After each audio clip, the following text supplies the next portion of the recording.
Words जो है वो थॉट नहीं है।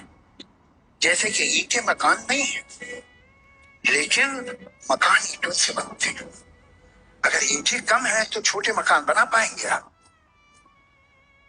आपके पास जितने शब्द होंगे उतना क्लियरली आप सोच सकते हैं और उतना क्लियरली आप कन्वे कर सकते हैं। ਉਹਨੇ ਕਿਹਾ ਜਿੰਨੇ ਤੁਹਾਡੇ ਲਫ਼ਜ਼ ਇੱਟਾਂ ਹਾਰ ਹੁੰਦੇ ਨੇ, ਜੇ ਇੱਟਾਂ ਤੁਹਾਡੇ ਕੋਲ ਜ਼ਿਆਦਾ ਹੋਣਗੀਆਂ ਮਕਾਨ ਅੱਛਾ ਬਣਾਓਗੇ। ਜਿੰਨੇ ਲਫ਼ਜ਼ ਜ਼ਿਆਦਾ ਹੋਣਗੇ ਓਨਾ ਤੁਸੀਂ ਵਾਜ਼ਿਆ ਤੌਰ ਤੇ ਸੋਚ ਸਕੋਗੇ। ਮੈਂ ਸੋਚਦਾ ਹਾਂ ਕਿ ਯਾਰ ਸਾਨੂੰ ਸਾਰਾ ਕੁਝ ਹੁੰਦਾ ਹੈ, ਲੇਕਿਨ ਅਸੀਂ ਉਹ ਲਿਖ ਕਿਉਂ ਨਹੀਂ ਪਾਉਂਦੇ? ਕਿਉਂਕਿ ਸਾਡੇ ਕੋਲ ਲਫ਼ਜ਼ ਹੀ ਨਹੀਂ ਹੁੰਦੇ ਅੰਗਰੇਜ਼ੀ ਦੇ ਜਿਨ੍ਹਾਂ ਨਾਲ ਅਸੀਂ ਲਿਖ ਪਾਈਏ। ਇਹ ਸਾਡੀ ਸਾਰੀ ਕੌਮ ਦਾ ਆਲਮੀ ਹੈ।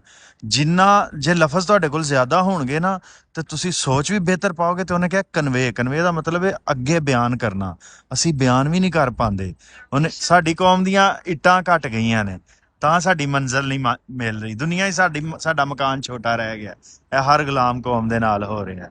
ਤੇ ਜਿੰਨੀ ਦੇਰ ਤੱਕ ਤੁਸੀਂ ਆਪਣੇ ਬੱਚਿਆਂ ਨੂੰ ਇੱਕ ਉਸ ਜ਼ੁਬਾਨ ਦਾ ਮਾਹਰ ਨਹੀਂ ਬਣਾਓਗੇ ਜਿਹਦੇ ਵਿੱਚ ਉਹ ਸਭ ਤੋਂ ਆਸਾਨੀ ਨਾਲ ਮਾਹਰ ਬਣ ਸਕਦੇ ਨੇ, ਤੇ ਉਹ ਕਦੀ ਵੀ ਅੱਗੇ ਉਹਨੇ ਆਖਿਆ ਕਿ ਤਹਿਲੀਕੀਅਤ ਕ੍ਰੀਏਟੀਵਿਟੀ ਉਦੋਂ ਹੀ ਪੈਦਾ ਹੁੰਦੀ ਹੈ ਜਦੋਂ ਤੁਹਾਡੇ ਕੋਲ ਲਫ਼ਜ਼ ਹੋਣ। ਇੱਕ ਜ਼ੁਬਾਨ ਦੇ 28,000 ਲਫ਼ਜ਼ ਹੁੰਦੇ ਨੇ ਘੱਟੋ ਘੱਟ ਜਿਹੜੇ ਘੱਟੋ ਘੱਟ ਤੁਹਾਨੂੰ ਆ ਜਾਂਦੇ ਨੇ।